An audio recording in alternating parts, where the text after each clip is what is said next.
Hello everyone and welcome to my YouTube channel. Today we are going to discuss about how to clear pending payments on your iPhone iOS 26.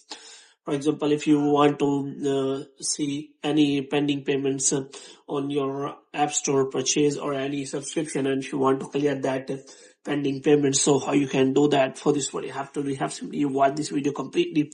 So without wasting any time, let's start the video. So first of all, what you have to do, you have to simply make sure that you are connected to a proper Wi-Fi and internet connection. And after that, what you have to do next is you have to simply go to settings.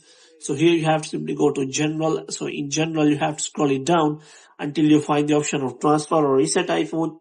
And here you have to click on reset and you have to reset all of your network settings. And after that, what you have to simply go back. Now what you have to do, you have to simply look for the App Store. So here you have to simply click on that. So if you want to clear the pending payments, then there are two methods available. So the first option is that you can simply go to the App Store and you have to click on that Apple ID.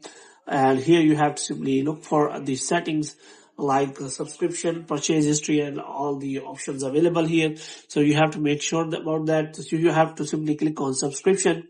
So if you find any pending payments, then you can simply click on that pending payments and you have to simply clear the pending payments from here. So after that pending payments clear, you will be able to change your payment method. So if you want to change payment method, then you have to simply clear all the pending payments from here. So the second option is that you have to simply go to settings again and you have to click on name or Apple ID and you have to click on media and purchase and you have to click on view account here again.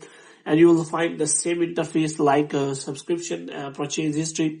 So you have to click on subscription, and if you find any subscription has pending payments, then you can simply clear the pending payments by clicking on it. And after clearing all the pending payments, you will be able to change your payment method. So hope you have liked this video. If you get more videos like these, you can subscribe our channel.